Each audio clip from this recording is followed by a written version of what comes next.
of the oldest and the coldest, Alpha Phi Alpha fraternity.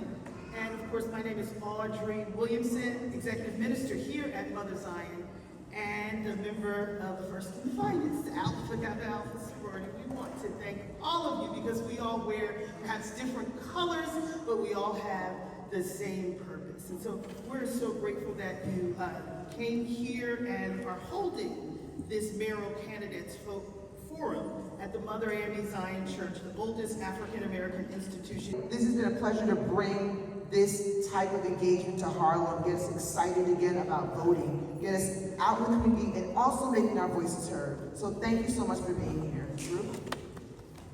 Erica, you said everything else, and in the interest of necessarily making sure that the show runs on time, Erica's a stickler for that, just so we all know.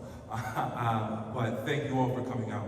Really do appreciate it. And again, the goal was to make sure that we engage the Harlem community, but also letting everyone know what voting options are, right, from that standpoint, and the fact that necessarily we're going into a series of elections too as well, so letting this be the first of many.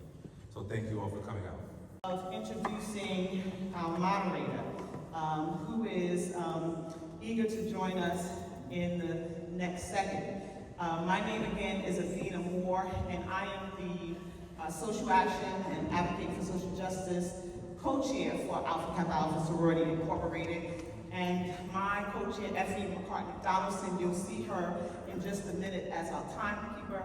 And I'm sure you've had the esteemed pleasure of meeting Sean Harlingoff, who's also part of our team. And at this time, I'd like to ensure that we welcome Basil Smythe Jr., Dr. Basil Smythe Jr. He is the Professor of Practice and Director of the MS Program in Nonprofit Management in the School of Professional Studies at Columbia University. As an MSNBC political analyst, he regularly shares his insights on national media outlets. With 20 years in higher education and 30 years devoted to public service, his influence and insights span a broad spectrum of contemporary issues, including civic engagement, nonprofit advocacy and communications, as well as electoral politics and education policy. Thank you very much. Do I understand? We do have a video. I'm so proud to be before you, not just as a candidate for mayor, but as a lifelong public servant, a daughter of this city, and a devoted member of Alpha Kappa Alpha Sorority Incorporated. To my fellow members of the Divine Nine, I see you, I honor you, and I understand the power and purpose we represent when we come together in service of our communities. The challenges we face are layered and historic, but certainly not insurmountable. Solutions are in reach with true leadership. Leadership not focused on redemption or retribution, but with a mayor that leads with courage and a clear plan. A mayor that's in it for us. I've spent my career addressing our city's housing crisis head on. Under my leadership, we approved over 120,000 new homes while deepening affordability and protecting homeowners, especially in Black and brown communities. I've championed laws to stop deed theft, expanded public housing investment, and pushed forward a vision for home ownership, not displacement, because we cannot afford to lose another 200,000 Black New Yorkers like we have over the past 2 decades.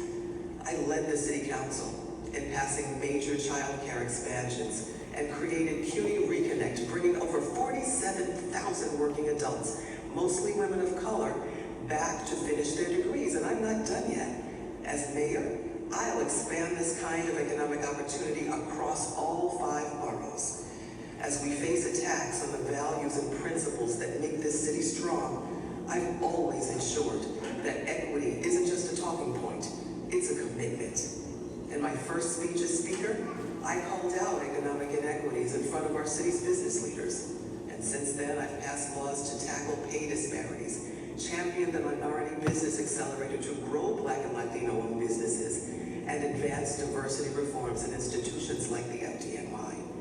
Because representation must reach every level on payrolls and promotions and in procurement.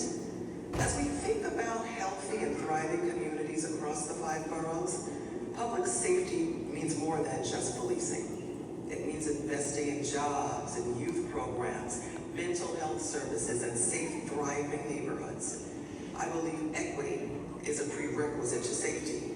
That's why I've pushed for job training programs and community violence intervention, and why I will continue to center prevention over punishment.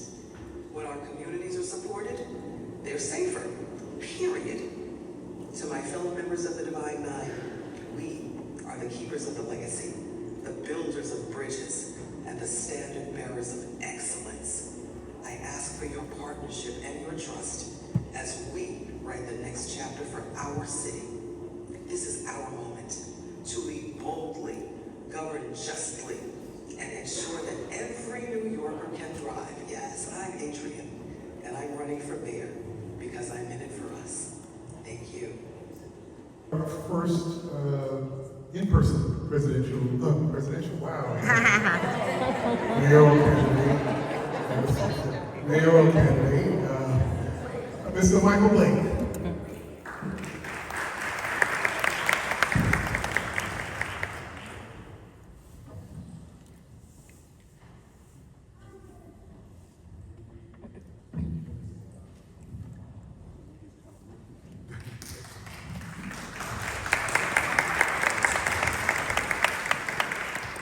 Michael Blake, it's a pleasure to have you with us this evening. I kind of said that you were running for president since you brought it all.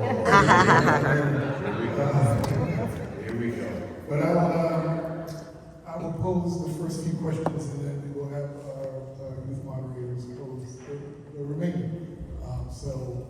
Here we go. Cost of living is where I want to start. How will you address the rising cost of living in New York City, especially housing, transportation, and food prices? Good evening to my fellow Greeks. Good to see everybody. How y'all doing tonight? Good evening, everybody. How you doing tonight? Good evening. You gotta show love. I see that we got the attitude from the young one right there.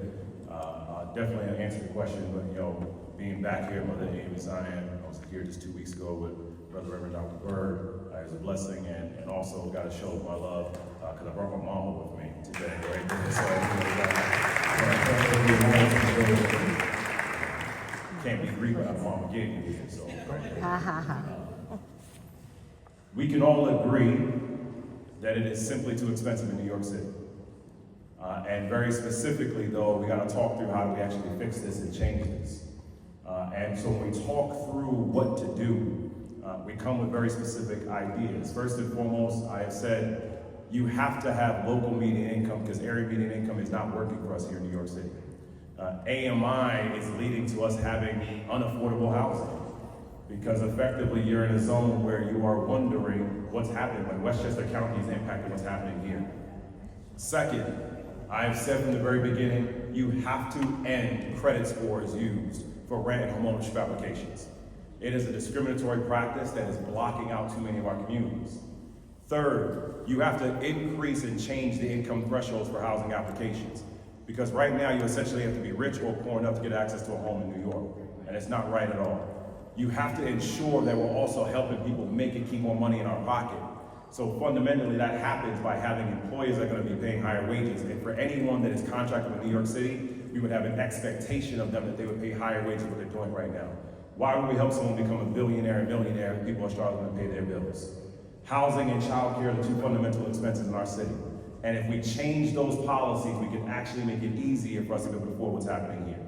And so I'll go to other questions, but that's how we start by actually addressing cost of living in a very real and practical way. Thank you, sir. So thank you, Mr. Blake.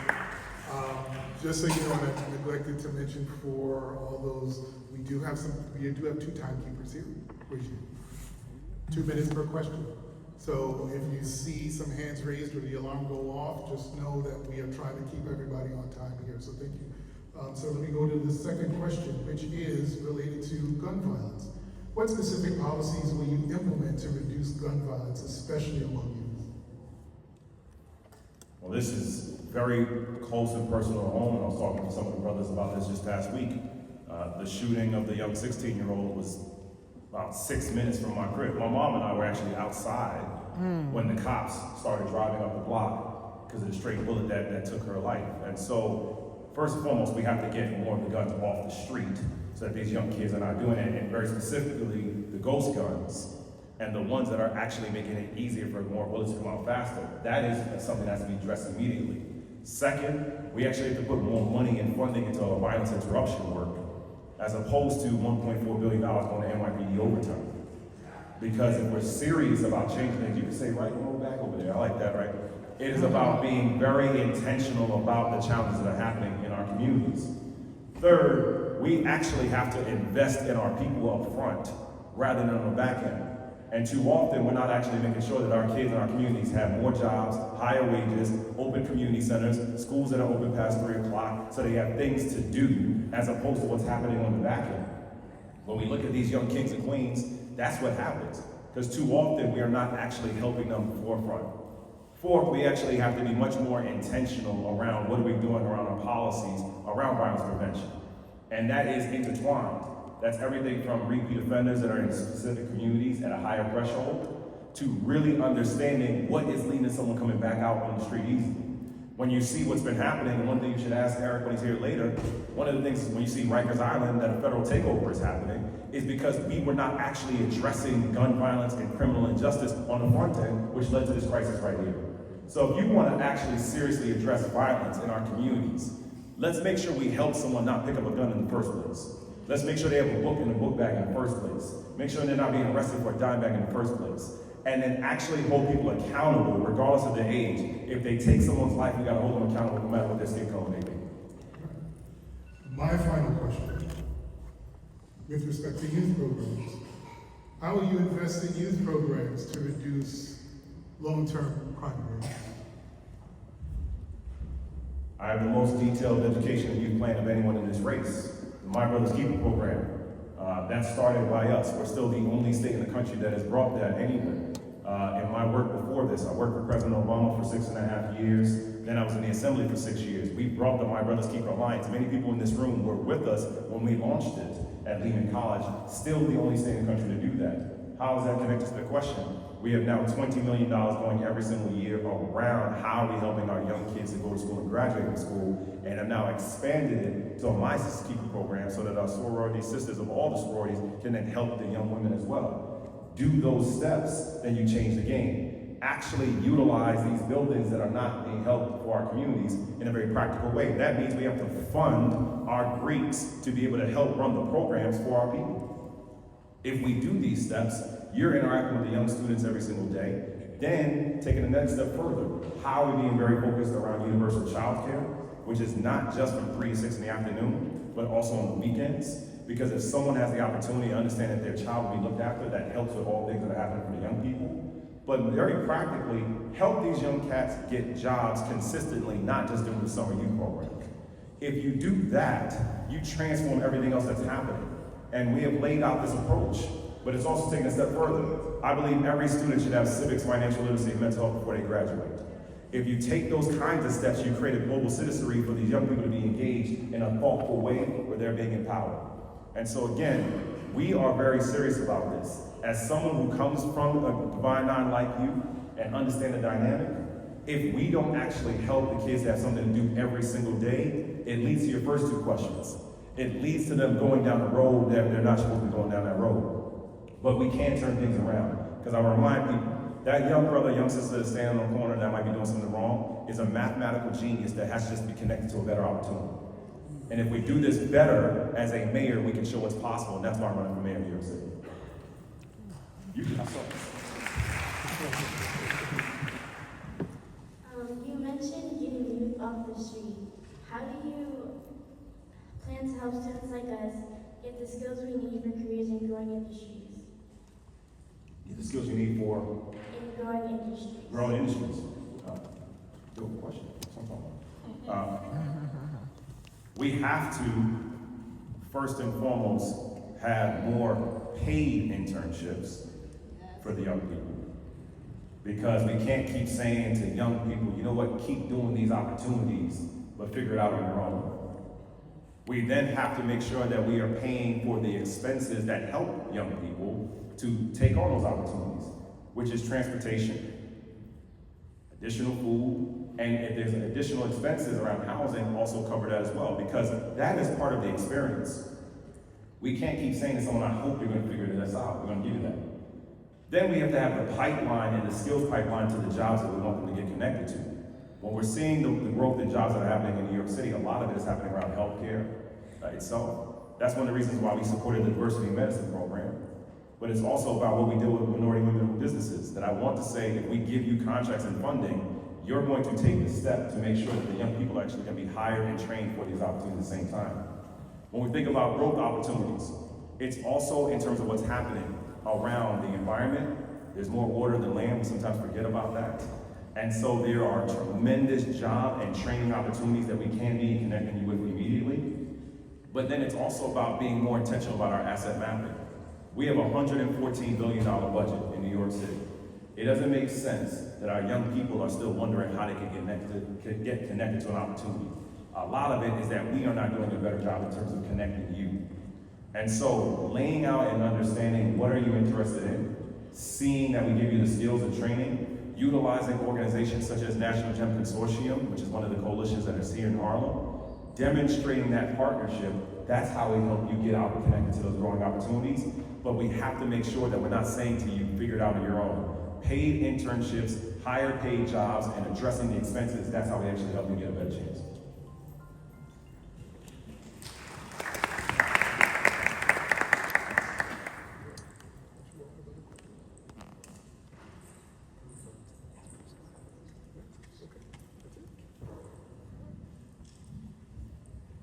Feel like a Sphinxman right now. They look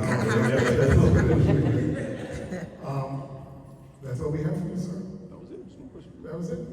That's the one question. Okay, yeah, that's it. Thank you, everybody. Appreciate you all of it.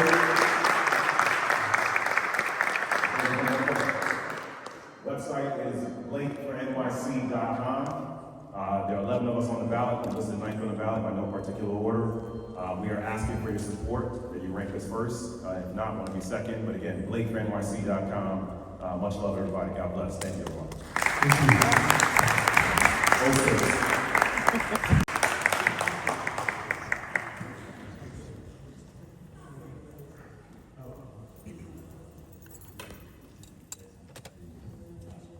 Thank you so much for making this evening. I'll ask the first three questions and then we'll turn it over to our youth here.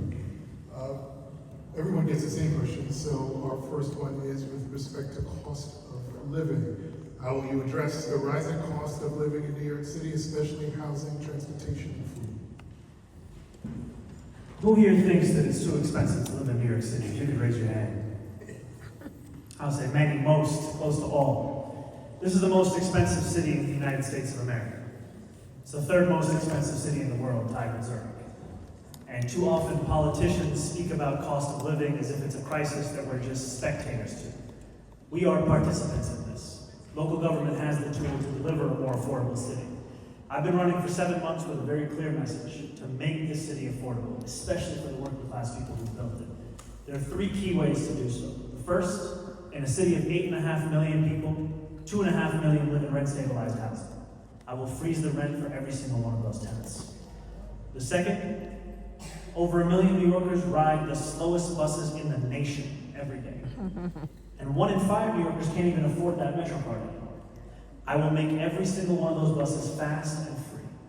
And finally, as someone who grew up in this city, I know that when my friends who I grew up with tell me they're going to settle down, I know the next sentence is going to include the words Long Island or the suburbs, because they can't afford to raise a family here. And we are going to deliver universal child care to families with children from the ages of 5 all the way down to 6 weeks of age. Because right now it costs a family $25,000 to find child care for 1 year. That's more money than it costs to send your kid to CUNY. These are some of the ways we are going to deliver a more affordable New York City. And the final thing I'll say, because I think you said food as well.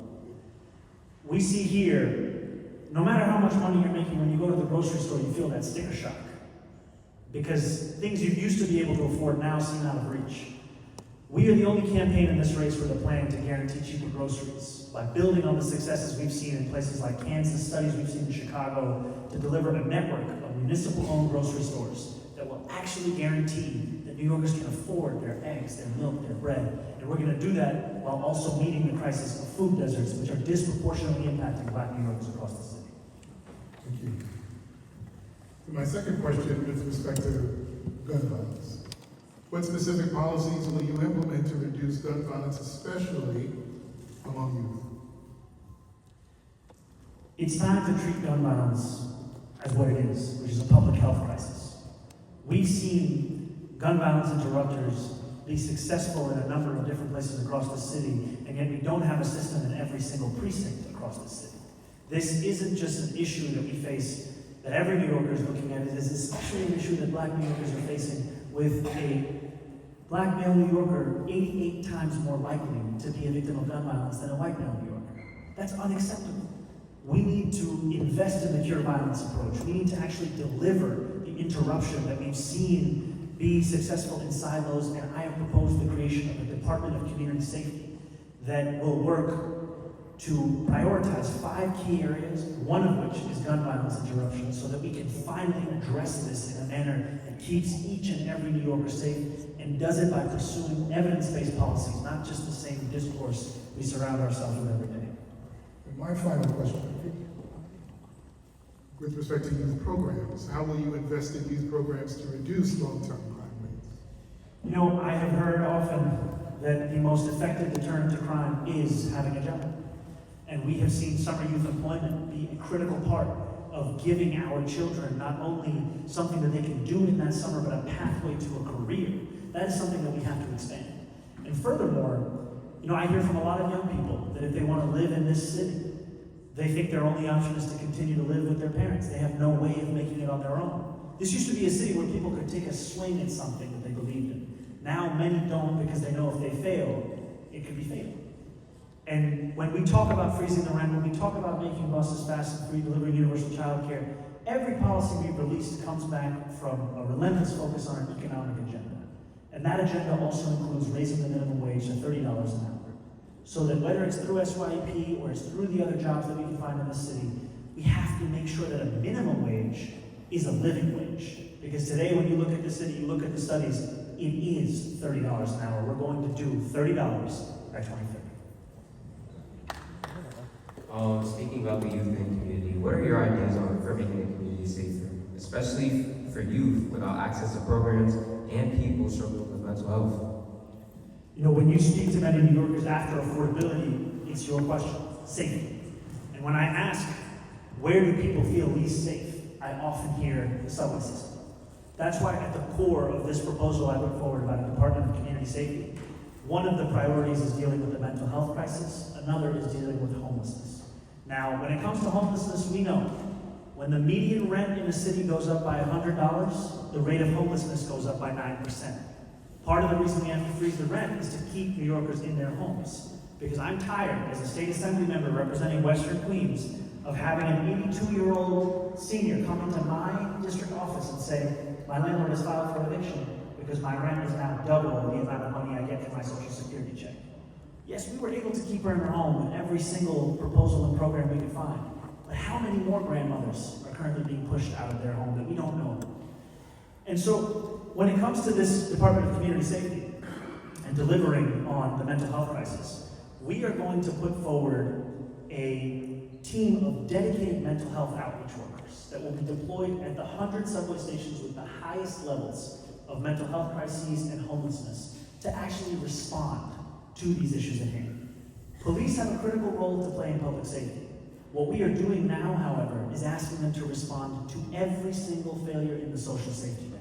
We are asking them to do the jobs of social workers and mental health professionals. That's part of the reason why our clearance rates for major categories of crime are so low, because we're asking them to do everything. And we've seen across the country, if you make mental health crisis response a specific responsibility of those who are trained to do that, you could actually respond to 20% of all of the calls police get without them having to ever be involved. And that's what we're finally going to deliver, evidence-based approaches that deliver on that public safety and not just talking about it. Thank you, sir. Final words. It is such a pleasure to be here. I appreciate these questions, and I want to just tell you a little bit about myself in the time that we have left. My name is Zohran Kwame Mamdani.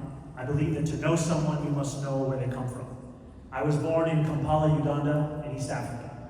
My father, in 1962, when Uganda won its independence from the British, the Ugandan government was given 23 scholarships by the American government as a gift for independence. My father won one of those scholarships. He came to the University of Pittsburgh to study to become an engineer.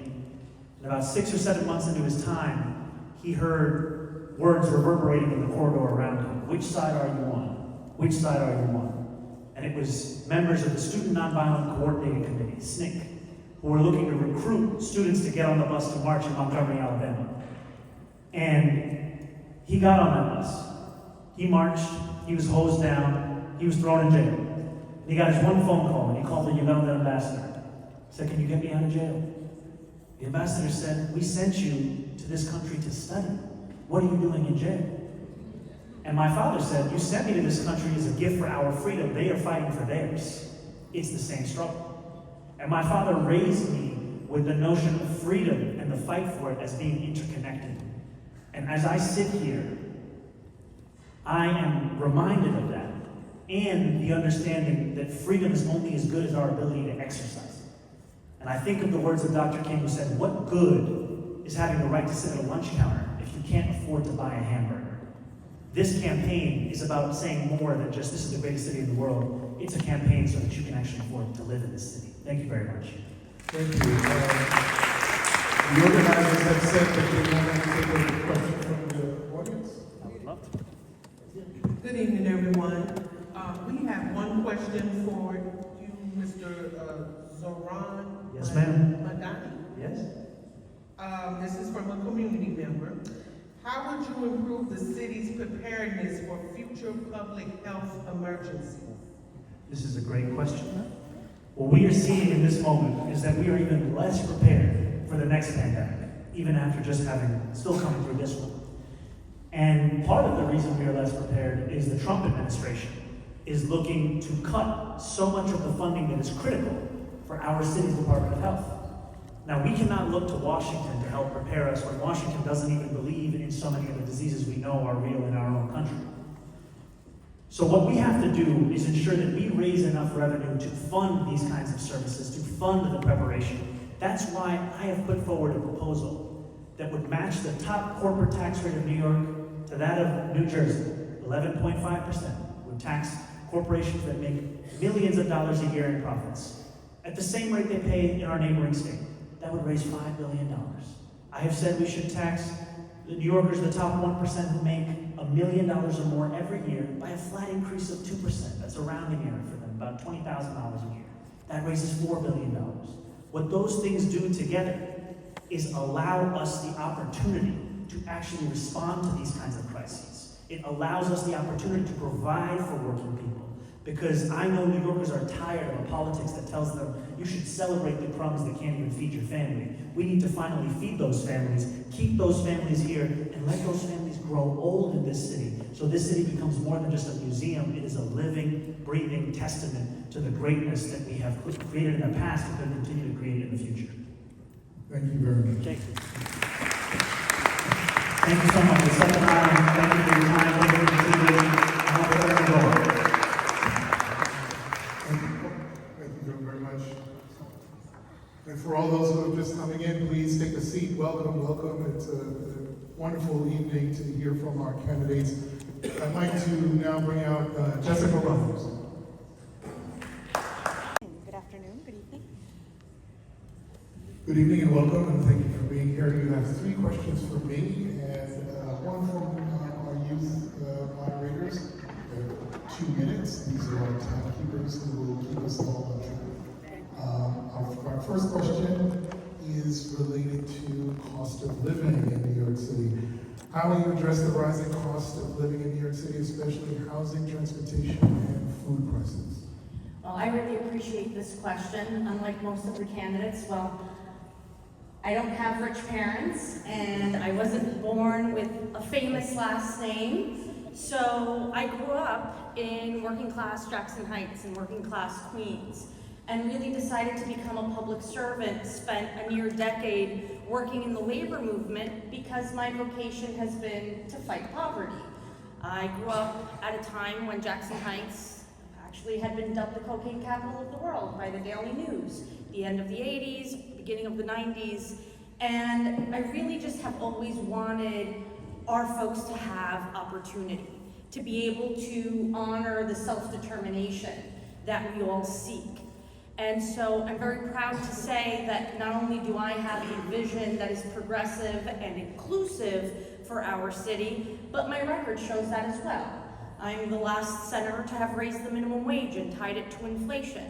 And now I want to make sure that we are promoting the idea that every single human being should just need one good job to be able to provide for their families and spend time with their families. We're living through so many crises that if we actually tackled them, we'd have enough jobs for New Yorkers and then some. The housing crisis, the mental health crisis, the child care crisis, the elder care crisis.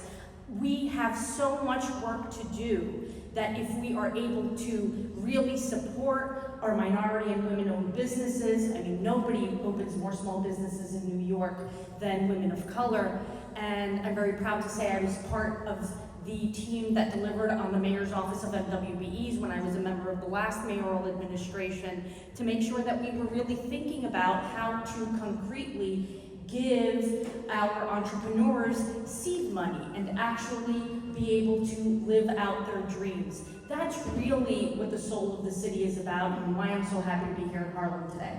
Thank you very much. The second question involves gun violence. What specific policies would you implement to reduce gun violence, especially among youth? Oh, first and foremost, I really do wish that we had a better partner at the federal level in order to tackle the iron pipeline. I mean, for a state that doesn't actually have gun factories, we have way too many guns on the street, and they're so readily available to our youth, in our communities, even in our immigrant communities. Somehow, it's just so easy and so cheap.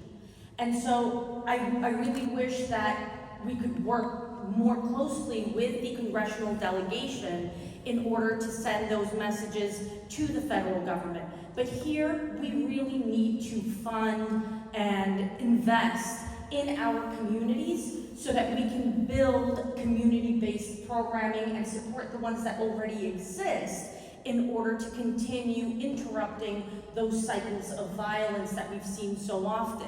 But again, to me, it all goes back to fighting poverty and making sure that we are providing economic opportunity for our young people so they don't get distracted. And so other things don't seem as shiny as they might be, because they really are ruining our family unit. They really challenge our faith, and we just don't want to lose any more young people like we have here in Harlem, like we have in Queens, and in so many other pockets of the city. Thank you. My last question is related to youth programs. How will you invest in youth programs to reduce long-term crime rates? I am running on a youth jobs guarantee. Summer Youth Employment Program has been a tremendous success for so many years. It's helped so many of our community members be able to have an opportunity that they wouldn't otherwise have. But I don't understand why it's only during the summer.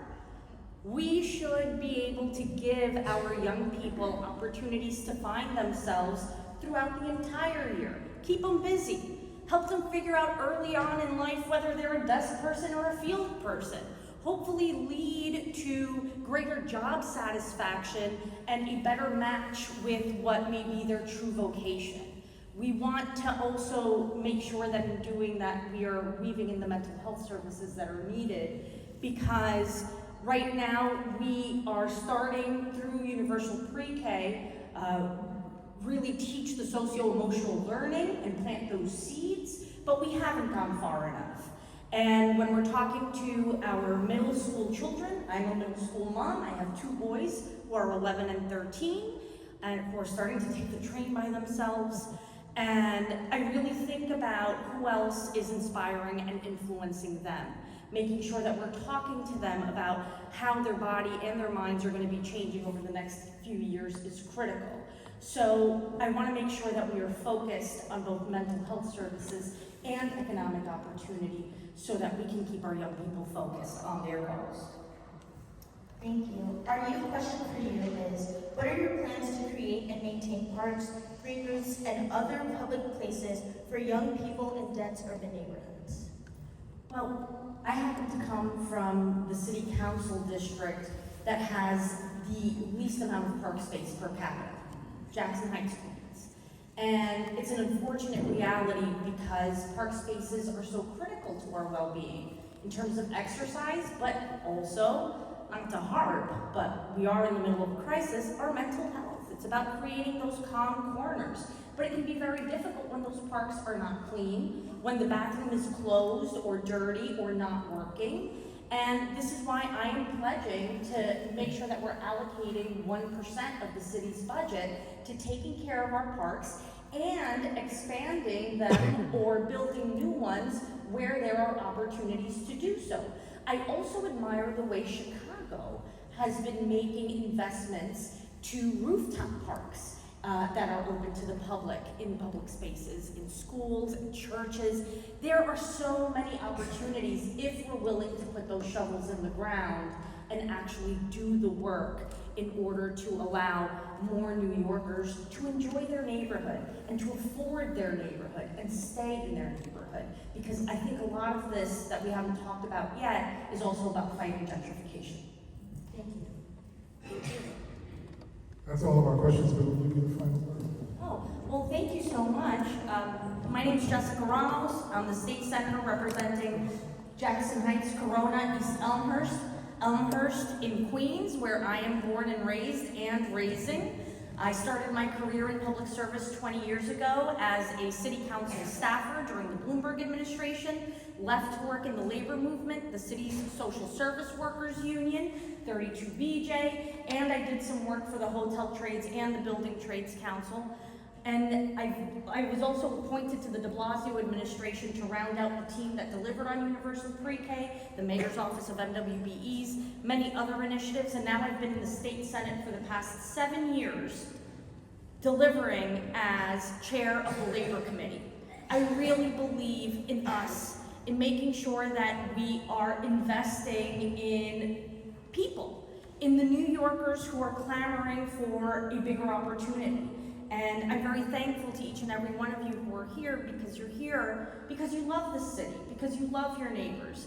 And I'm asking for your vote and your support in order to say no to the status quo, to people who have always historically jerked us around as political pawns, and actually say that we have talented people from within our communities that are willing to step up and assume the responsibility of our future.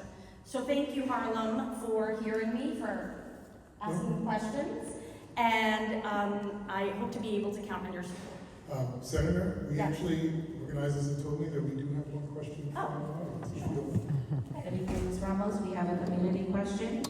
What is your perspective on supporting minority-owned businesses? Give them all the money in the world.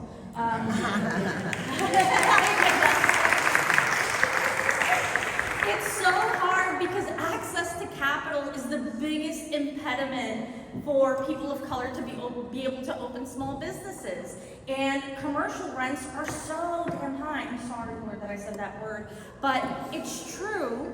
It's true. I mean, you know, we talk about the rent is too high, but so is the commercial rent. And it's harder and harder to be able to open a brick and mortar store, especially in the age of Amazon, when we're competing with online businesses, really limiting us to dry cleaners, barbershops, beauty salons, and a range and variety of restaurants, bars, and lounges. So really localizing our economy, making sure that we have a revolving fund in order to provide people of color with the seed money to open up small businesses and live their dreams, and furthermore, to take the certification of MWBEs much more seriously so that more people can qualify to bid and win contracts with the capacity that is required in order to build all of the affordable housing that's needed.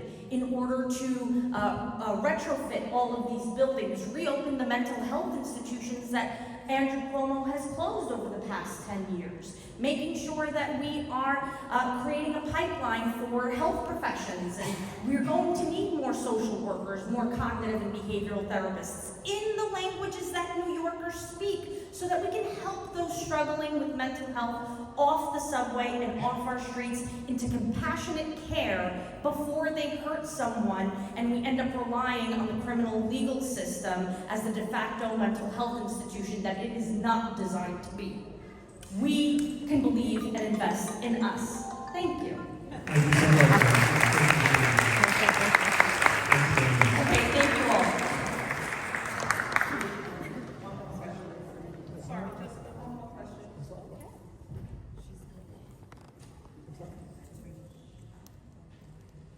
Oh.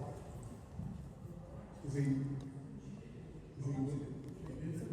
Oh no, I think we're good. We're good. Okay, we're good. All right. All right. We're going to bring Michael Blake back because he did not get a question from the audience. So if he's still here, we would like to bring. Oh, there Good evening, Mr. Blake. Good evening. Your community question is, Why you give me that head tilt right there?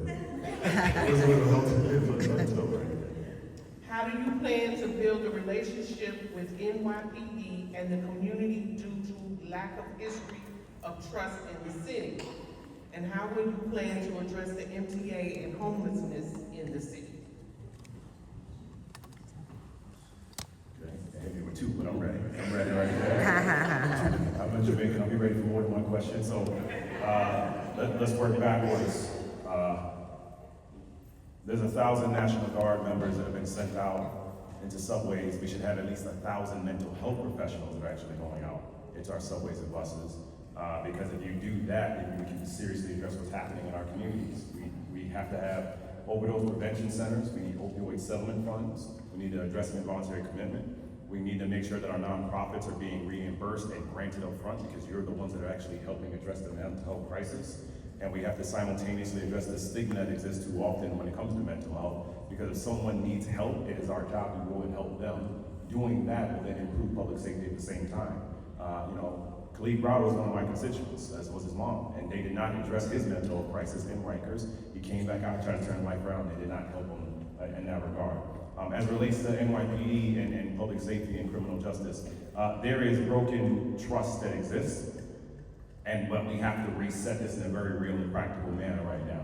And so I do believe every police officer should have a body camera on when they're going out and doing their work. I think there should be increased street patrol of officers actually outside and not sitting on their phones in police stations or train stations. If you take those steps, then you can have mental health professionals addressing what the police are not doing, have an increase around community policing, be more intentional around violence interruption work so that we actually have our people doing the work in the community as opposed to the officer. So that is how we envision this. In my final 30 seconds, I'm going to be very practical because I'm an organizer right now. Take out your phones real quick. Take out your phones real quick. I got 30 seconds. Come on, I want to get into it right now. Okay? To learn about what we are building, again, our website is BLAKEFORNYC.com. Blake4NYC.com. So you can learn about what we're doing right here to this degree.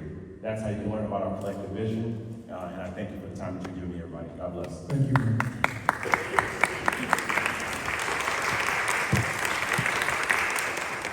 Next, we'll hear from Jim Wall.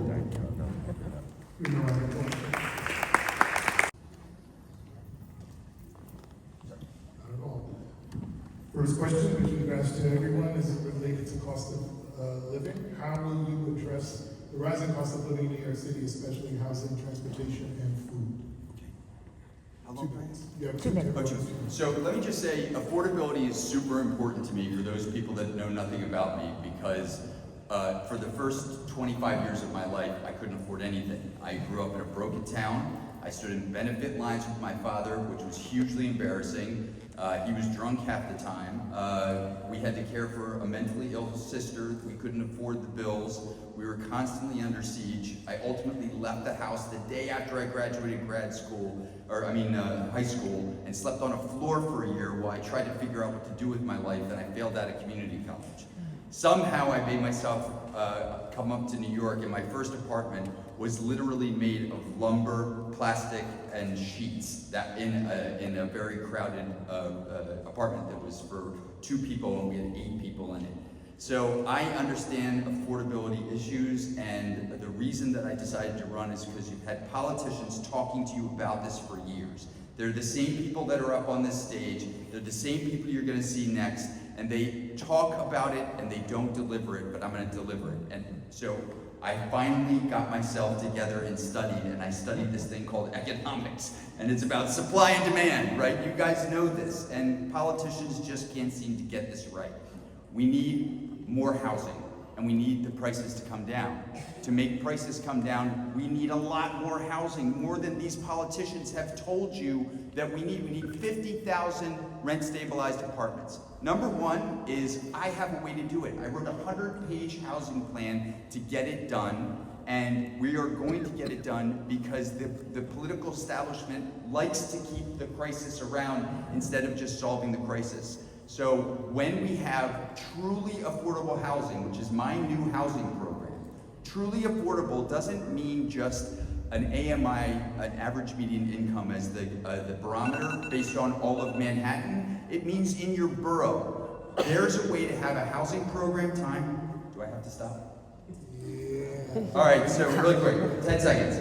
So I'm gonna build more housing and have a truly affordable metric where everyone's capped at 25% of your average borough income, so that the rents really come down. I'm not talking about freezing, I'm talking about bringing them down. And I'm gonna have not city-owned stores. I mean, do we need city-owned stores? What does the city do right? We need more supply. Sorry. I don't like to filibuster. We'll take it on to the second question. But the second question is related to gun violence. Yeah. What specific policies will you implement to reduce gun violence, particularly among youth? Okay, so when I came, I have 2 minutes. When I came to New York City, I came here and I was a federal prosecutor for the first 9 years of my career. And I saw stuff that would curl your toes. Now, I was largely focusing on the Italian-American mob, so the mafia, and all of the white gangs that had formed, particularly in Queens, that were killing people left, right, and center. So this means a lot to me. I've seen the carnage with my own 2 eyes. And you know how we stop gun violence, particularly in Black and brown communities? We give more opportunity. We start at the fundamental level that we're not doing for our kids what we should be doing. We've got proficiency rates in schools that are less than 50%. So we need to have direct involvement with government, not just simply benefits. Benefits are great, but to bring gun violence down, you have to have mentorship programs, you have to have learning centers in NYCHA communities, not simply just basketball courts. We have to land the plane on all of the things that kids need to get the kind of mentoring that they need while their parents are working their fingers to the bone. Right? We judge these kids based on who they're around, but we don't give them after-school programs that are really meaningful and can give them the kind of opportunities and mentorship relationships and jobs, going to Goldman Sachs and JP Morgan and places where they can really not just eke out a life, but to have a career. 30 seconds I have left. But we do have to get the guns, and that's a really difficult problem because of this advent of these things called ghost guns. And somebody mentioned them here. They're really a problem, and they're virtually undetectable. You can put as many cops on the street as you want. So I have a program that I haven't announced yet, but it's a re-entry program for people coming back, and it's better than anything like My Brother's Keeper. People coming out of jail are oftentimes the greatest tool to helping combat gun violence and kids getting involved with gangs. And so I'm going to have an ambitious re-entry program. Sorry, all right, I'll stop. Tried to speed up there and I couldn't land the plane on that one, sorry. It's okay. Last question with respect to youth programs. How will you invest in youth programs to reduce long-term crime rates? Yeah, so this goes to what I was saying before. Politicians can talk a great game all they want to, but we are investing in so many programs that don't do any good, and what we really, really need are mentorship programs and relationships for young kids. So I am starting the most ambitious program for every single college or university in the city of New York. They're going to be required as part of their education to mentor kids in disadvantaged neighborhoods. I'm a lawyer by training. I've been a lawyer for 30 years. We have to do a certain amount of what's called pro bono work every year. As part of your college education, you should give back to the city. You should give back to especially disadvantaged communities by being a mentor to kids that need it, helping them learn to read, helping them do basic math, helping them learn tools that will help them in the real world. Again, my goal is not to help people eke out a living. It is to have a career and to have real prosperity. My Kids in Poverty program, I can talk about that, is one of the ways that I'm going to really change the narrative here so that we're not a bunch of talking politicians. I've never run for office in my life. I did it this time because I'm sick of hearing all of these people talk and not solve problems. I'm going to solve problems as mayor. All right, thank you. That's the last of my questions, but we're not going from our youth. Come on, give me the hot potato. I don't want the softball question. What are your ideas for making our community safer, especially for youth without access to programs and people struggling with mental health? So that's an amazing question. You didn't tell me your name. Jada. Jada, thank you very much, Jada. That was an awesome question. So I'm going to call it flood the zone, right? We're going to flood the zone. But there are two parts to that question: programs and mental health. Mental health is the huge problem that nobody is really dealing with, particularly after COVID. I mean, do you guys realize that there's something like 130,000 kids that are in our public schools that are homeless and have mental health problems at some point in the year? Nobody's talking about that. Why am I the only one? So Eric Adams had a really good idea, and I always give credit to politicians when it's usually not their idea, it's someone else's, but it may have been his idea for all I know. But it was to provide free mental health care for kids. The problem is it's only available to kids that are 13 to 17, and they're only allowed one televisit a month. And that's crazy. For someone that's in mental health crisis, they need more support than that. I mean, that's nuts.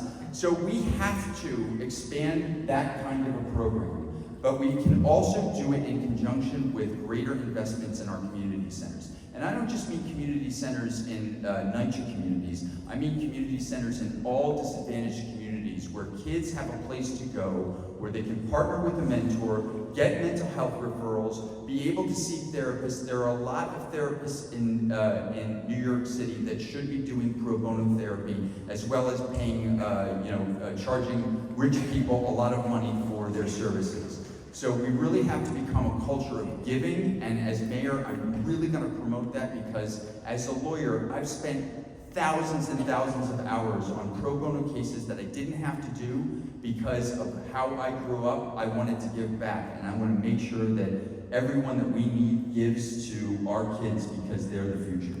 Thanks, Jim.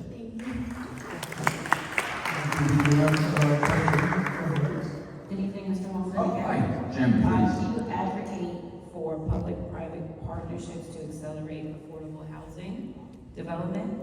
How will you ensure that these partnerships prioritize community needs over development profits? I love that question. I'm sorry, what's your name? Sharice. Sharice, thank you very much for this question. Oh man, I could go on about this for about an hour and a half because that housing plan that is on my website, jim4nyc.com, it's 100 pages long. I wrote it myself, right? Because I don't have time to go through my whole career, but having started from nothing, I love learning things. It just gets me so excited. And so one of the things that I hate is false choices. So I spend time in NYCHA communities. I was just at the Pink Houses, and someone said to me, I don't understand why there's all these beautiful buildings around and we can't get anything here. And I was like, yeah, of course you can't, because the politicians are telling you, hate developers, hate the private industry, they're all a bunch of jackals. It's not really true. I've been poor, so I got foisted into boardrooms at Goldman Sachs. Like, I know that they're not all devils. Some of them want to make a lot of money, but whatever, that's not a bad thing. So the private-public partnerships is an awesome idea that Mayor Bloomberg started, and he did it a lot. But it really holds the private sector accountable through contracts, right? So you have very clear ideas about what the developers have to deliver. So in my housing plan, you're gonna read that we're gonna rebuild 7% of NYCHA communities a year by giving NYCHA residents new apartments in new buildings that are 10% larger than the apartments they're living in now. They have learning centers so that their kids can do homework safely connected to a DOE system. And it's gonna be a real game changer in terms of their perspective, because some of them are gonna qualify for a rent-to-own program. So you can get that done if you are a taskmaster with the developers. You give them a lot to help their bottom line, but you hold them accountable, and that's how I'm gonna create the Kids in Poverty program. So under this program, it was actually, I like to respect you. Kids in Poverty program is basically gonna be a program that the developers are gonna fund, that every single kid born in poverty, by the time they're an adult, they get $100,000, which is enough for like 6 years of rent or 3 years of mortgage payment or a payment for their education. And it's a real program that we're gonna start. So, no, we're just gonna end up gonna take some time out of the final time, but you have the last word. Okay. I am the most improbable person you are ever gonna meet. If you met me when I was 10 years old and you say that I would be a successful attorney in New York, I had Idris Elba play me in a movie, literally. It's ridiculous. I came from literally nothing, and I came to New York with a dream. And my dream was to have a career where I could raise a family that was safe, that didn't go through what I went through as a kid, and that I could give back. And at 59 years old, that's how old I am. I know some of you thought I was only 30, but at 59 years old, I decided to do this because I am sick and tired of seeing people get screwed. And I think I can say this in a house of God. I'm tired of it. I've seen it for years, and I've represented almost all of them. At some point in time, these politicians, they either wanted me to represent them in some cause, or I had to defend them, and I see them in public, I see them in private, and I see what we're really getting in terms of quality candidates. I want one job in politics, and that's it. That is to be mayor of the city of New York for 8 years and get us back on track, and to have people dream for more than just clean streets, but a whole generation of people that aspire to prosperity. Not just comfort, but prosperity. And we can do that. There's $1 trillion of value that goes through New York every single year, and we're gonna tap into that, and we're gonna change lives. So Jim Walden, please, don't forget my name.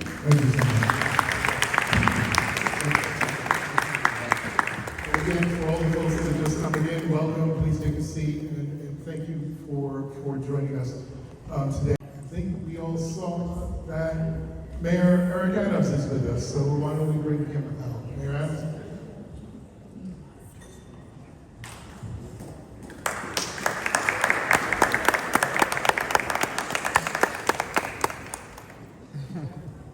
How are you? How's everyone? How are you? Good evening. Just some rules for the road.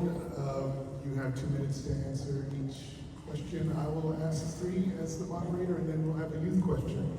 And perhaps a question from the audience, if you want. First question concerns the cost of living. How will you address the rising cost of living in New York City, especially housing, transportation, and food prices? First of all, it's good to see everyone. Good evening to you all. And when you do an analysis of how do we deal with cost of living, there's certain things that government can do, certain things that's beyond our span of control. So what we did in this administration with our amazing team, we put $30 billion back into the pockets of working class New Yorkers. And we did it in creative ways. One, we were able to, thanks DJ, we were able to decrease the cost of child care from $220 a week to less than $20 a week. We increased the number of people who could be part of our reduced fare Metro card. We're paying off medical debt, the number one cause of bankruptcy in this city. We're paying billions of dollars in medical debt. We are paying the college tuition of children in foster care and paying them a stipend and giving them a life coach until they're 21 years old. We are also paying free high-speed broadband for NYCHA residents. So I can't put bread back, I can't reduce the cost of bread, but I can put bread back in your pocket. And that's what we've been doing.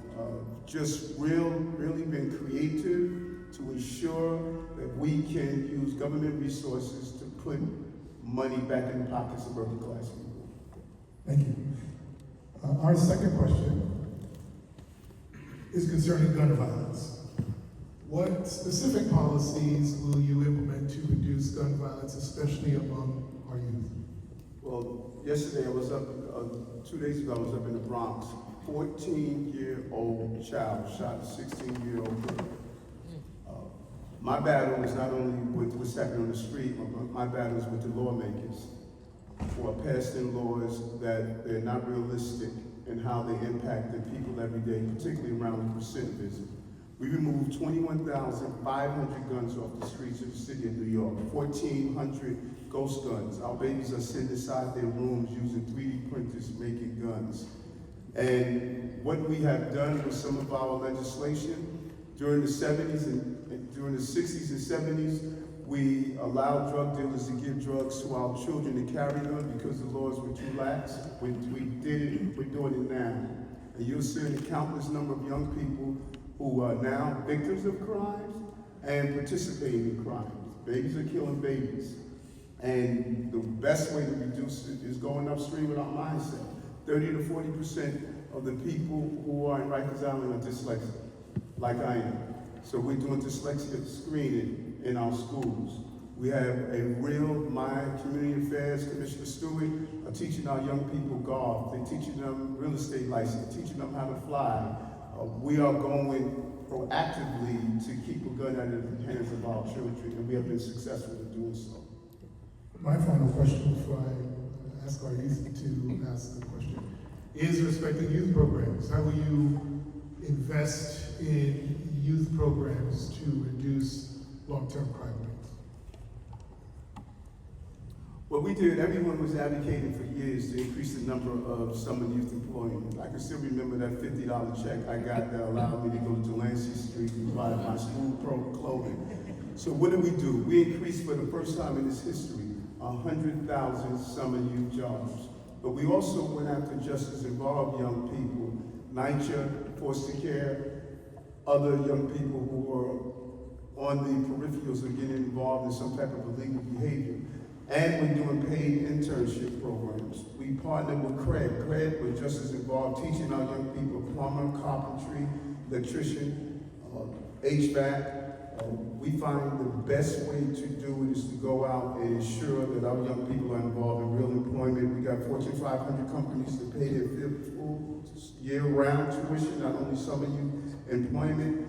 And the most important thing we can do, many of you in this room know, is internship. It's something that's often underutilized in Black and brown communities. We have our young people very much engaged in summer youth in our internship programs. And the numbers are impressive, and the number of young people that's getting engaged in employment. Mayor, my question for you today is, how will you fund and expand police violence intervention programs and community-based safety initiatives? I'm sorry, first of all, what's your name? My name is Nasai Anderson. Nice to meet you. I didn't hear your question. Say it one more time. My question was, how would you fund and expand police violence intervention programs and community-based safety initiatives? We put more money in our crisis management team to do just that.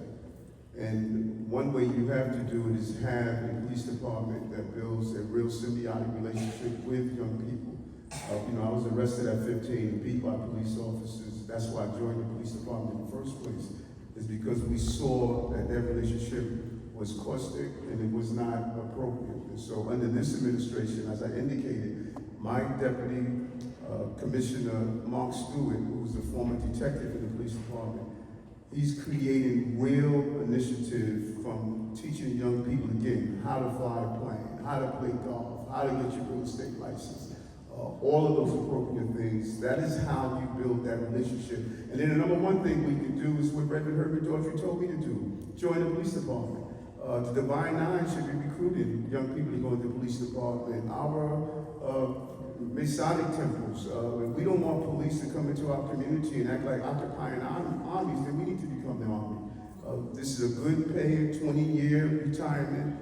You switch the cards on me. No, it's still right now. You know, a 20-year retirement allowed me to buy my house, it allowed me to travel all over the globe. Our young people should go into law enforcement. And that is the way to get to the police department we want. The police officers should look like the people we want. And that diversity is increasing. All other ethnic groups are increasing in number, and black men need to be involved in law enforcement.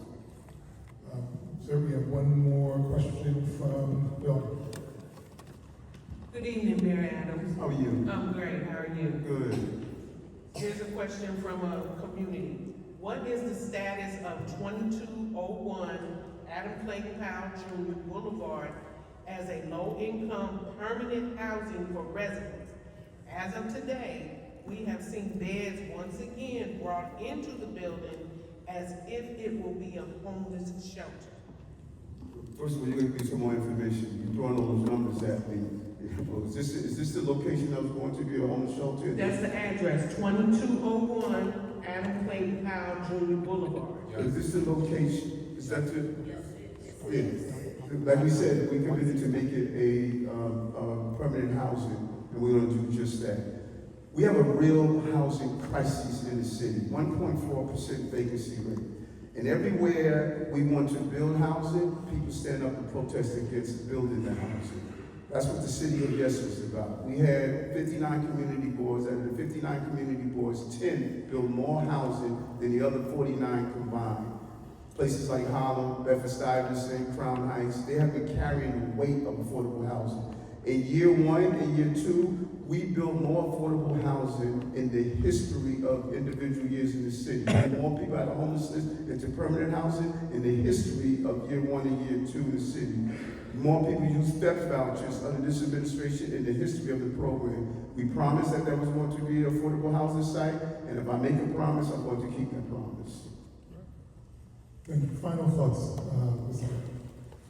Final thoughts. Somebody stopped me the other day. They told me, I'm disappointed in you, Eric. You have been, the federal government went after you, and federal government is going to go after innocent people. And I told them, tell that to Malcolm. Tell that to Black Panthers. Tell that to Dr. King. Tell that to Brian Benjamin, the second highest black in the state. Tell that to them. There's a history of going after black people in general, and specifically black men. I stood firm. When I got arrested as a boy, I went and became a police officer. I turned the city around. In less than 2 years, I turned this city around. They didn't think I could do it. This bald-headed, earring wearing mayor. I got bomb ratings increase, more housing, decreased crime. This quarter was the least number of shooters in the city's history. Black unemployment dropped by 20%. $18 billion in MWBEs, our community.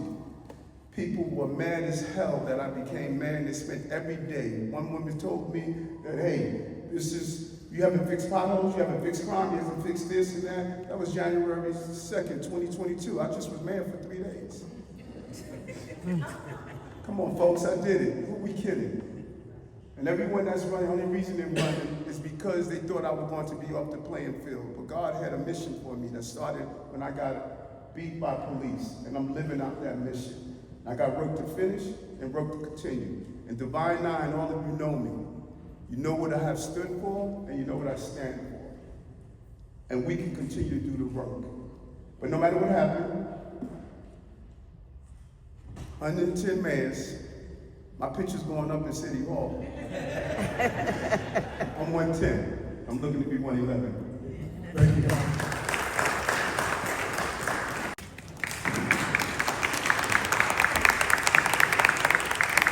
Good to see you.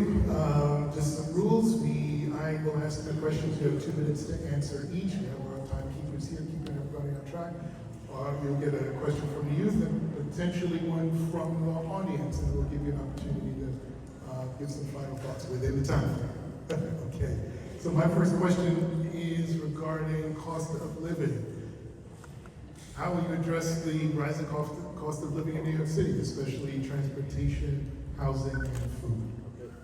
Thank you. Good evening, everyone. Good evening. Good evening. Good evening. Make sure we're still awake out here. I want to say thank you for giving me this opportunity. I'm State Senator Zelma Myrie, running to be the next mayor. I'm born and raised in this city. Born and raised. My wife and I went to the same elementary school in Crown Heights, and we want to put down roots in that very neighborhood.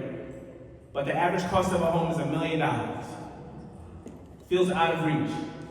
The median cost of rent is $4,000 across the city.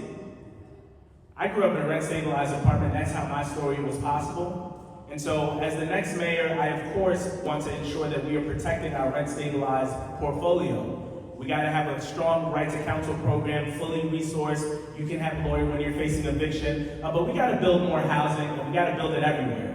It's not just for certain communities. We all have to shoulder that burden so that we can bring the cost of living down for everybody.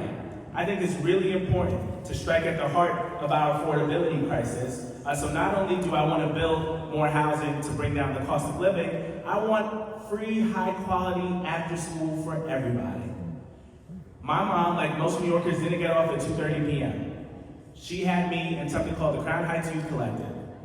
And that's where I stayed off the streets, and that's where I was learning karate. It was terrible, but I was the only boy on the step team, shout out to the D-9, and getting busy. Every family should have that opportunity. That is gonna help with child care costs. I wanna get that done as the next mayor.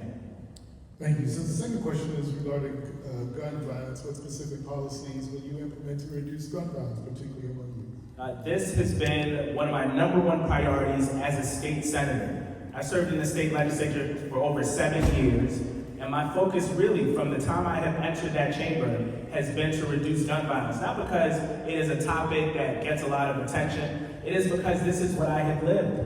I grew up in central Brooklyn where I knew there were 2 possibilities. I could either be a victim of gun violence, or there was an opportunity that I might be subject to police brutality. And we have a community that has to deal with both of those realities. And so I haven't just talked about it, I have been about it. I wrote the law that said gun violence is a public health crisis, so treat it as such. Required the state and the federal government to draw down money to give to our organizations on the ground. I wrote a first-in-the-nation law that held bad actors in the gun industry accountable.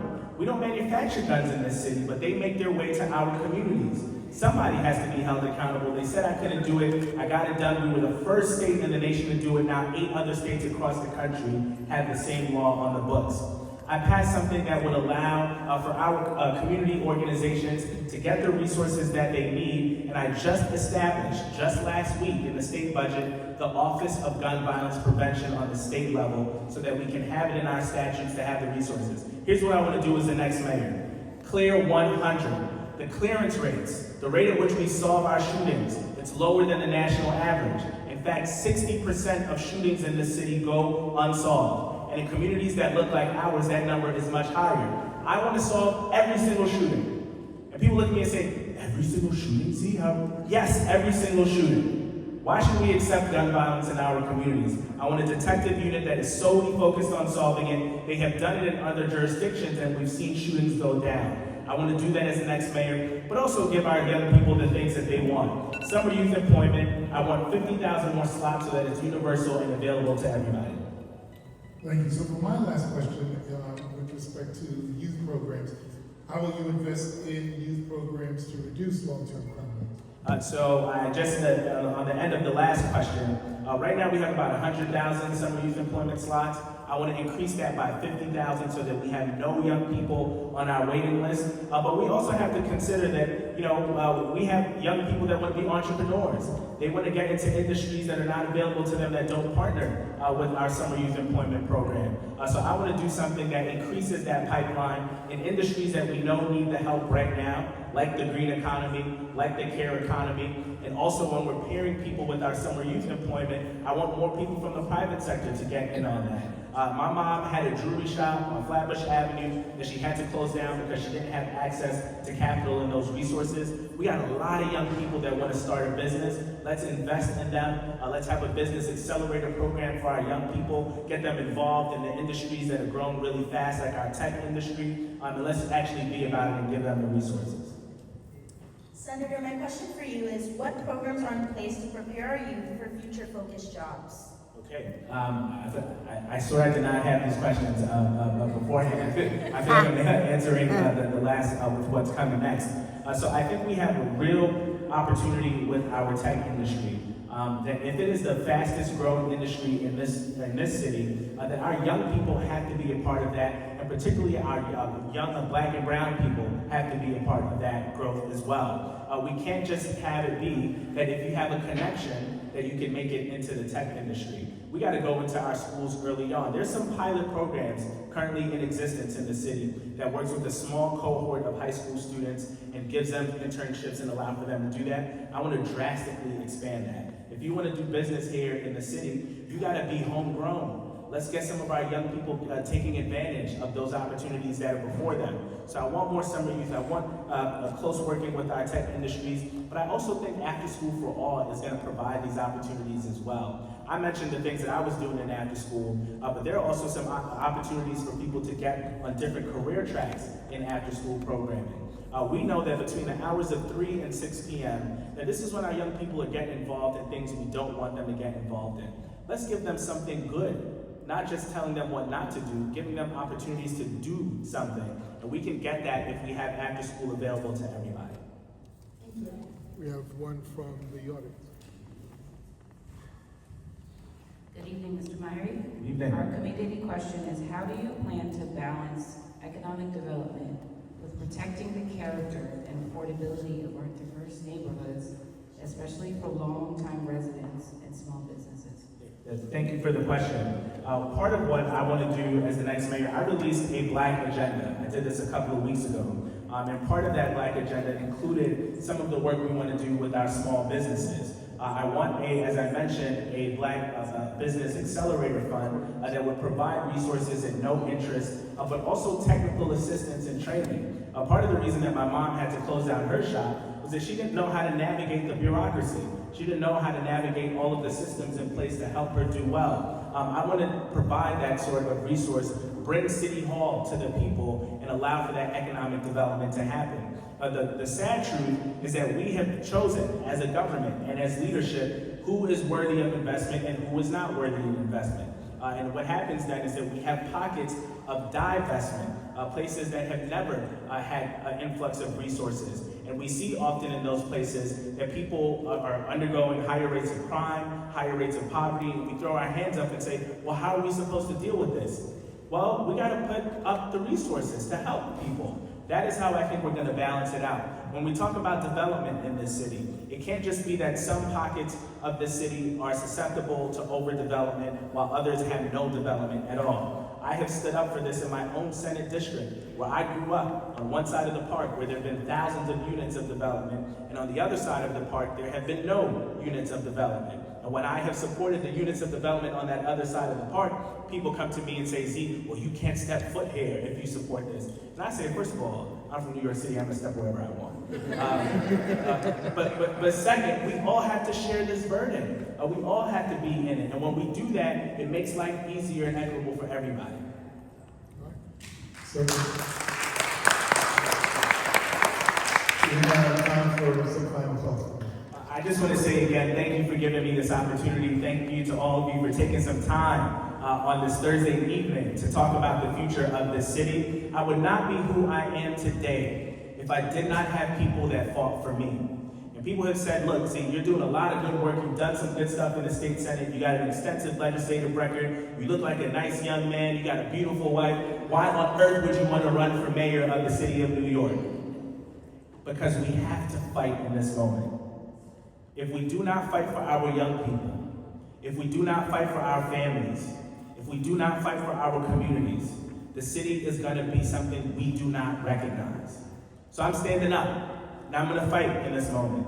And I plan to win, so I'll see y'all June 14th when early voting begins. Thank you very much. Thank you. Now, folks, we have 2 more candidates left, Whitney Tilson and Dr. Selma Bartholomew, but I want to do a little gut check. Is everybody okay? Yeah. One more time, is everybody okay? Yeah. Give me a round of applause. We have an audience question as well. So again, thank you for being with us. And my first question is with regard to, you think I memorized this by now, right? The cost of living. How will you address the rising cost of living in New York City, especially transportation, housing, and food? Yeah, I think the biggest piece of that is housing. We have a housing crisis in this city that is well known. We have a 1.4% vacancy rate. Rents across the country have fallen for 24 consecutive months. In our city, where they're already the highest, they're still going up. It is simple supply and demand. I am a business person. I am a first-time political candidate, by the way. My background is in business. I've built half a dozen small businesses in this city. And when you make it almost impossible to build new housing or even to maintain your existing housing stock, the inevitable supply-demand equation is going to jack rents through the roof, and it is forcing working-class New Yorkers out of the city. We need to build on City of Yes, which I will give Mayor Adams credit for passing, though by the time it got watered down, it's maybe 20% of what we need. Zoning restrictions are the first obstacle. We have a regulatory morass, and we just make it very, very hard to build new housing. I might differ from some of the other candidates in that I believe the solution, the funding that we need with the amount of housing we're talking about, at least 500,000 new units, that amount of money can only come from the private sector, which means we have to make it profitable to build housing and operate housing in New York. And we seem to forget that. And when I can tell you, the private sector people, real estate developers should not be a pejorative word. These are people who, in many cases, for multiple generations, have been building housing in New York, and we have driven them away. And the most common comment I hear is they treat us like the enemy. We need to stop treating people who want to invest in this city and build here like the enemy. We need to roll out the welcome mat, because frankly, they're telling me they're going to Newark, they're going to Jersey City, they're going to Arlington, Virginia. It is a competitive marketplace out there. Thank you. Our second question is related to gun violence. What specific policies will you implement to reduce gun violence, especially among our youth? Yes, the NYPD's program to partner with communities, I applaud. It has been, the funding has gone up to about $100 million, but that is really only a drop in the bucket. It only covers 29 of our 77 precincts, but we need, having the police cooperate more with local communities is the key. It does not help, of course, that we are at a 34-year low today in the number of police officers. We need at least 3,000 more in the next few years, 5,000 more eventually. So they are not understaffed. I believe actually that there is a link between the police enforcing more quality of life crimes, lower level crimes. If you stop enforcing those, which we effectively did for a number of years, starting about 5 years ago, it not only leads to a rise in low-level crime, but a rise in serious crime. And so Jessica Tisch, the commissioner, since she came in November, I think has done an excellent job managing the police department better, developing quality of life initiative that's underway, and you can see it in the numbers. The murder rate in the city is down 28% this year through May 11th. Shootings are down 16%, and I believe that's a direct result of more effective policing, and I want to see more of that. Thank you. My last question, before we turn to our youth, is related to these programs. How would you invest in these programs to reduce long-term crime rates? Well, the single most important youth program I go to is our school system. Actually, that's where youth, and so I strongly support youth programs, after school programs as well. But I have committed much of my adult life to addressing two big systemic inequalities in our country. The first is education. The second is related to business, entrepreneurship, access to capital. So I grew up in Tanzania and Nicaragua, the child of parents who met and married in the Peace Corps. First school I ever attended, I was the only white kid in Morogoro, Tanzania.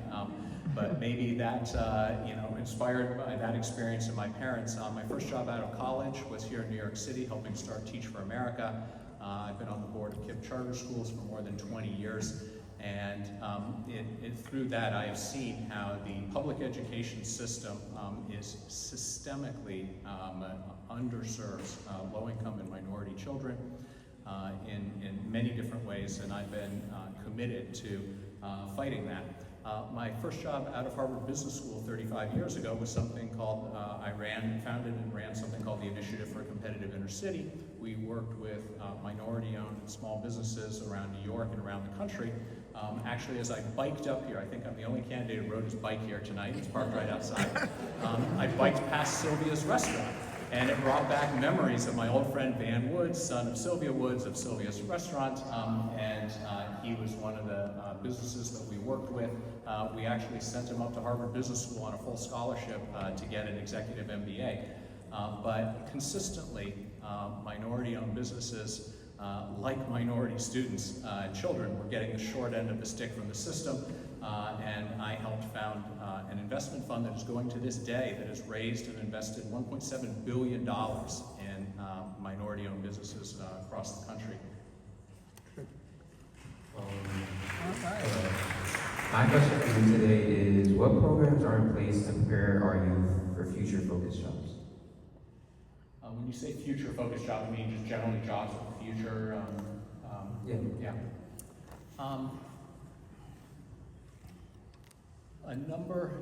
I just visited a charter school that is focused on preparing students for jobs that they have internships. And so, there are two big things. One is a sound education where children graduating from our school system are prepared to do any kind of job, are ready to learn. This statistic always horrifies me. 47% of fourth graders in New York City, and it's about 2/3 of African American fourth graders, are on the NAEP national test are reading below basic. It means they are struggling readers by age 10. And I think it is a total disgrace that our school system has these children for 5 years at this point, and they can't read even a basic level. The kids just get passed along. The school system lies to the children, lies to the parents that you're doing all right, and then they finish high school, and they think they're ready to do college level work, and then only then do they discover that they're not. So we need to dramatically shake up our system of public education, where we spend $40,000 a kid, and our children are reading at a lower level than children in Mississippi, at the poorest state in the country that's spending $12,000 a kid. We do not set high standards. We do not hold anyone accountable for failing to educate children properly, and I want to be the education mayor that completely changes that. And I can tell you, it's low-income and minority kids who are the ones who are systematically getting the worst schools in the city. Thank you, sir. One question from the audience. Good evening, Mr. Tilson. As an expanded version of what your statement just was, the question is, New York City students' test scores continue to reflect deep disparities across neighborhoods. What concrete steps will you take to improve academic outcomes in underperforming schools and ensure every student, regardless of zip code, receives a high quality of education? Sure. Great question. Thank you for allowing me to elaborate on the most important topic that I've committed my adult life to. So, how is it that Mississippi is outperforming us? spending $12,000, we're spending $40,000 a kid. They passed legislation a number of years ago putting extra tutors in schools to help kids who are struggling readers at an early age. It requires schools to tell parents exactly, you have to test the kids, see if they can read and do math and the basics, and it requires the schools to tell the parents. They did not mess around with loosey-goosey methods of teaching reading. It's research proven systems rooted in phonics. And here's the most controversial part of it that I believe is necessary, which is if a kid can't read at the end of 3rd grade, they don't get promoted to 4th grade. They ended social promotion. And boy, does that ruffle a lot of feathers. The children, the parents, but it holds the school system accountable. I think instead of 47% of children of 4th graders in New York City who are reading well below grade level at the lowest level, I think that number should be 0. How do you get to 0? By simply, you don't get promoted. There's no social promotion to 4th grade until the school system has done its job and educated a child up to a basic level. Because keep in mind, if you can't, the curriculum shifts in about 4th grade from learning to read to reading to learn. So if a child cannot read at that point, it's game over, basically. So that's probably the most controversial element of my educational forum platform. If I do have a couple more seconds, the one other thing I will say is, having been on the board of KIPP charter schools for 20+ years, every 5 years, our authorizer evaluates us rigorously, and if we cannot demonstrate for each one of our 18 schools every 5 years that we are delivering for kids, they can put us on probation or shut us down. There is real accountability for the 15% of children in New York City who are educated at charter schools. My question is why isn't there similar accountability for the other 85%? Thank you, sir. You have 2 minutes to give us the final word. Okay. Big picture, why is someone who's not a career politician, why did I throw my hat in the ring? I've been in the city, I married a New Yorker, been in the city for 31 years, grown to love this city. I'm worried it's headed in the wrong direction, and when I looked at the field and when I looked at the direction the city is heading in, which I do not like and want to turn it around, I don't think career politicians are doing a very good job running this system. I'm a business person. I know bad management when I see it.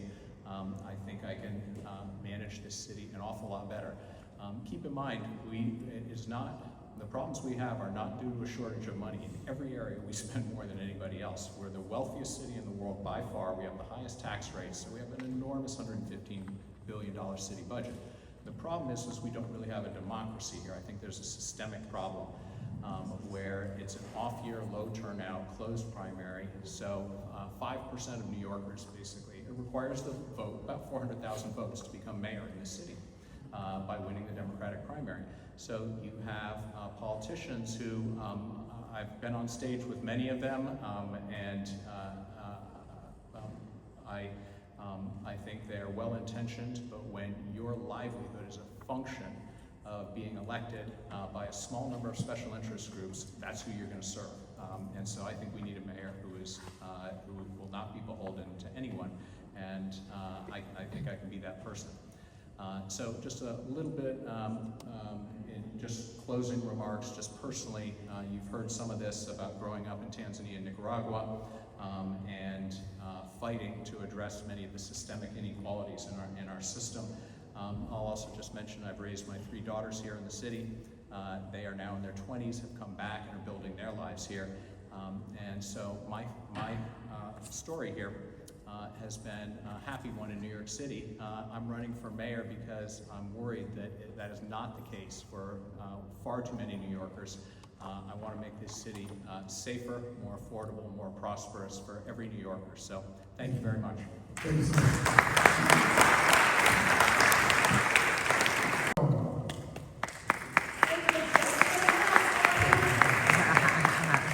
Save the best for last. Good evening.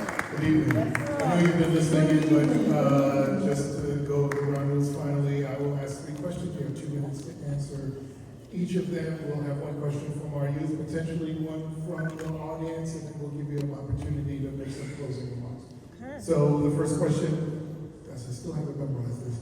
What, with respect to living wages, the living wage, or being able to, the cost of living in New York City, how will you address the rising cost of living in New York City, especially transportation, housing, and food prices? First, let me say good evening. And to my young people, who you are now is not who you shall be. I am Dr.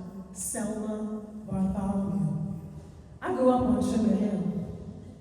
At 15, the parents in Harlem used to run up the hill on 141st Street to bring me their children because I had a business. I was tutoring kids in the neighborhood. They knew that they had to be there by 4 o'clock because I would get an empty classroom and I would be able to teach kids in Harlem.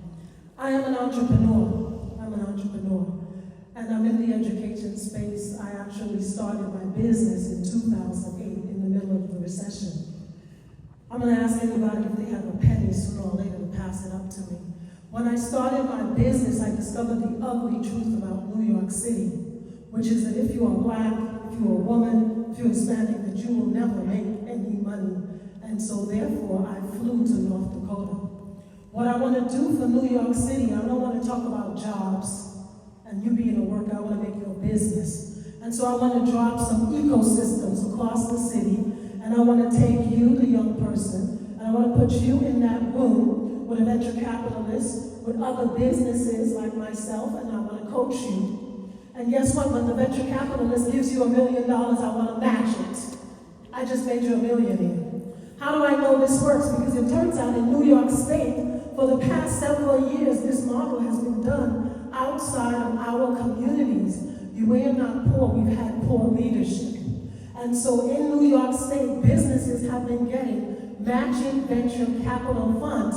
That money has not touched us in Harlem, in the Bronx, or in any other community. And so I want to build businesses. You will not be able to move forward if you do not have an economic engine to be able to build yourself up. From workers, no more workers, you need to be able to build businesses. And finally, I asked somebody for a penny. I see the note. Whoever has a penny, pass it up for me, please. In that time, we'll move to the second question. Yeah. With respect to gun violence, what specific policies will you implement to reduce gun violence, especially among youth? I've done work. First of all, I want to say hello to one of my principals in the room in East New York Middle School. We went into East New York and really transformed his school and his community around violence. The first thing that I would like to do around gun violence is education, redirection, accountability.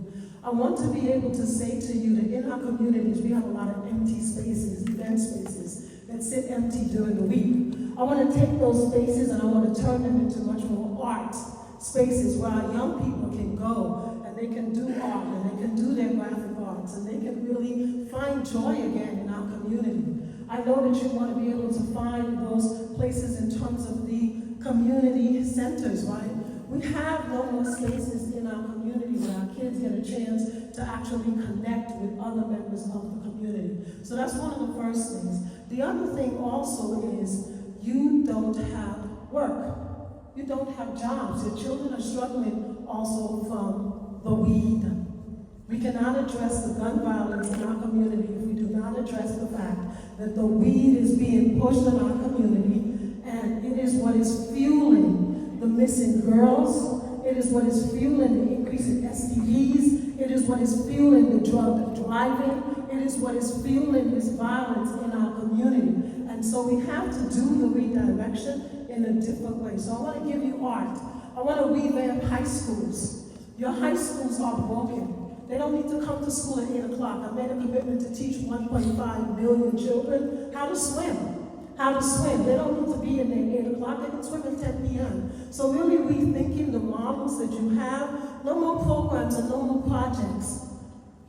People who rely on just enough cash to survive. In that mentality, let us build businesses and let us connect our young people to the individuals within our community. So art, music, STEM, our kids don't even know the difference anymore between a sax and a trombone. Let's bring the art back into our community with event spaces, and let's build some business hubs in a different way. Thank you. My last question before I turn it over to you, Isabel. How will you invest in youth programs to reduce long-term crime rates? Who's got a penny? Nobody got a penny? A penny. A penny. Penny? Yeah. I know you've seen a lot of leaders here tonight, right? I'm not the traditional politician. For every dollar we spend in New York City, $116 billion, you, because you're a man of color, they give you less than half of a penny in terms of businesses. Less than half of a penny if you're black, less than half of a penny if you're Hispanic, less than half of a penny if you're a woman. And so at the end of the day, we're not poor. We've had poor leadership and we're poorly organized. And at the state level, I will not even touch the numbers for you. So in order to really impact you, I've got to build you up and build you up an economy around you, a thriving economy. So what, you make $30 an hour and you can't afford the rent? You need to be able to have a mindset that says, I could be a millionaire and I can make you a billionaire right now. There's 1 billion people in China. How about we sell something to the people in China instead of them constantly selling to us? We need to shift the mindset of our young people, and we need to shift the mindset of our community. Endless work. We need businesses. I own a business in New York City. I'm struggling. Why? Because they're giving us half of a penny. Do you understand what that means? $116 billion, and black women make less than 1%. Black men less than 1% under all of our leadership. So I'm not in the Democratic clubs. I am on the Democratic ticket. And I'm here to say to you, let's go win our kids back with jobs, with art, with music, and with a real plan in terms of an economy.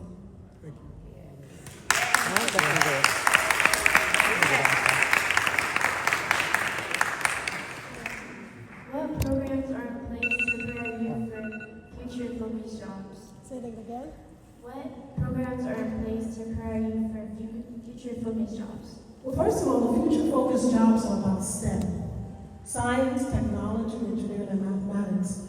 In this country from 1978 to currently, mathematics performance for black and brown children, in 1978, middle schoolers were 13%. Today, you've only gone 14%. You've only gained 1 percentage point.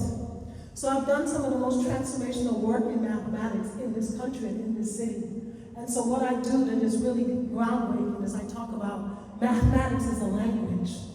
You are natural linguists. I've been all around the world. You go to Africa, kids speak 6, 7 languages. So their entire approach of teaching mathematics is only teaching to one part of the brain. So let me give you the mathematics. And so in New York City schools, when I tell them, let me teach them something that they don't know about the mathematics, they look at it and they act like if there's only 3 hidden figures in the world. Let me elevate you math-wise. And this idea of vocational jobs, let it go. Let it go. The plumbers of the future, no math, no science, and no technology. I have a son. I'm honored to say that. That's why I love you. I have a son. He was just named the Rising Black Scientist of the Year. His research is in Parkinson. He bought himself a computer, and the computer has 5 wheels, and he drives it around that Cornell campus. The world has changed. If you don't know the math, you will never get the jobs of the future. Let me help you. Let me help you. I've done the work in North Dakota. I put a plane in North Dakota. A plane. Imagine a block radius where you have an 18-wheeler, a Boeing 747, and their kids are doing the jobs of the future. No, acting like if you should get $30 for summer work. No, you gotta have a bigger vision. And the vision has to be about businesses and about really changing what your students imagine that work can be. Guess how much money North Dakota got from Biden? $100 million. How much did they get you in Harlem? You got nothing. Nothing while our kids are running the street and smoking weed. I'm over it, New York. Let's go get our kids. Let's win them back with art, with music, and with the jobs of the future. Let go that low-level thinking. No more low-level thinking jobs. Let's build businesses. Thank you. We have one question. All right. Good evening, Dr. Selma B. Good evening. This question is from a community member. How do you handle conflict within the community when trying to navigate opposing issues? Oh, wow, that's a good one. So one of my plans is around networks of care. And I want to go about building block leaders, block by block. I know that there are people who are already leading in tenants associations, but what training did they receive? So I want to identify those leaders. I want to bring them in the room with the youth, train them. I also want to bring them in the room with the police department. We can't have this constant broken relationship. So I want to build a stewardship model with the community leader, the youth, and the police officer, and other community agencies, and let them come together. What I want to give them, leadership training, conflict resolution training, and how to manage a meeting. The meetings in New York City all sound the same, but the actors change. The other thing that I'd like to do in terms of conflict is I want to attack and struggle and really come together around domestic violence. Domestic violence in our city right now. I want to do something that's not been done. We know that the police is there, right?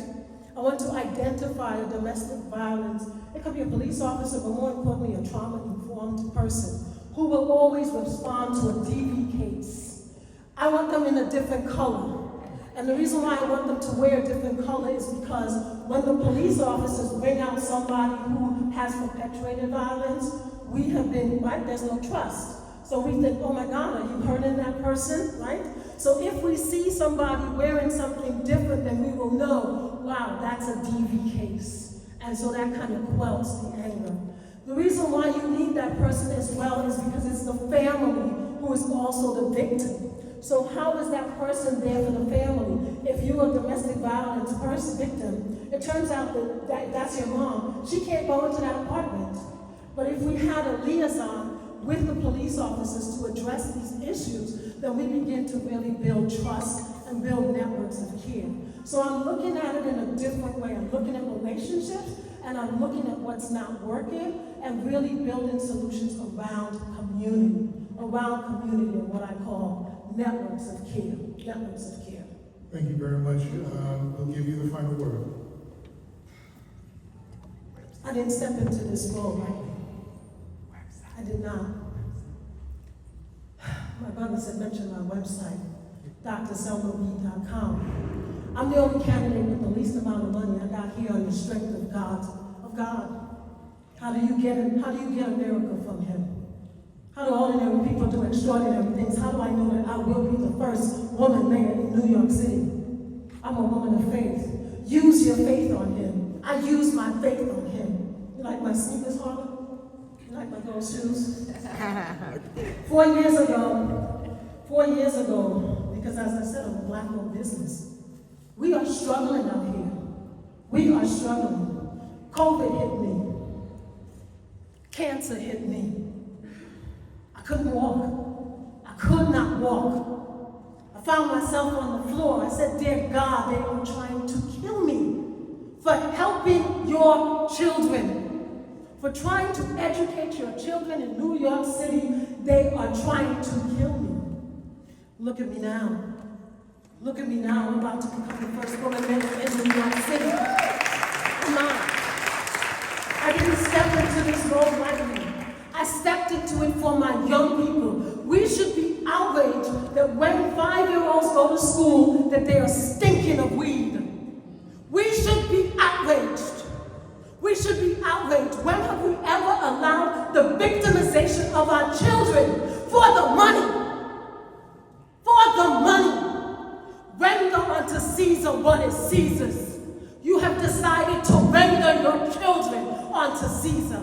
They are mine. I did not step into this race lightly. I came for you. I came for you.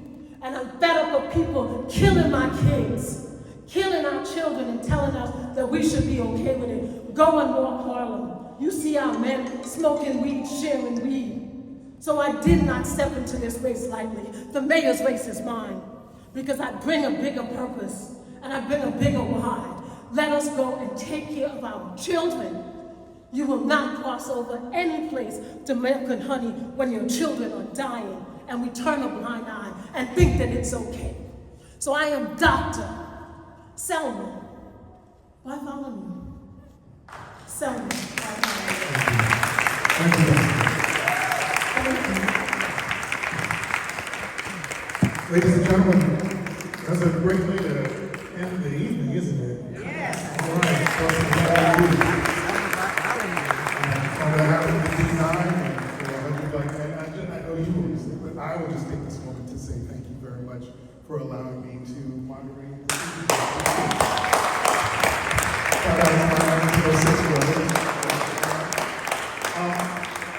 Before you do that, I do want to make sure that I give any words that the young people have. Stand up. Glad to have the opportunity to be up here, being able to interview some of the potential mayoral candidates of New York City. I think this is a great learning lesson for me, especially for all the rest of New York and Ireland. This is a really great opportunity. I'm just proud of myself for being up here, presenting these things, having the support of all of y'all to ask your questions as well, because these are really important issues that are going on in New York City, and we really need to think about this. All the people that did come up here, we have to take time from now until when the elections do start to really understand who will be the best person to lead us forward into the future. Not only for y'all, but for the youth as well. Thank you.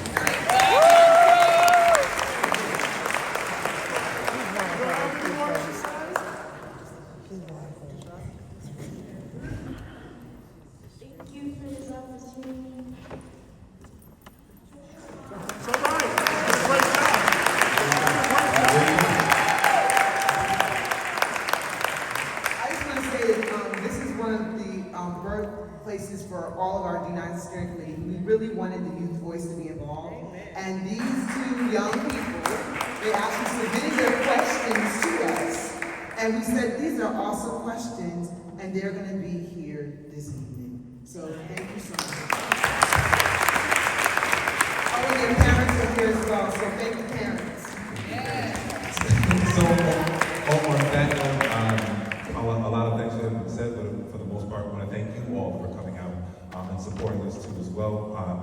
This is the first of many, especially for this D-9 coalition, because we know that voter education is something that is imperative to our communities from that standpoint. So, with that being said, thank you all for coming out, and I also want to thank our sponsors too as well, which is 100 Black Men, who I know our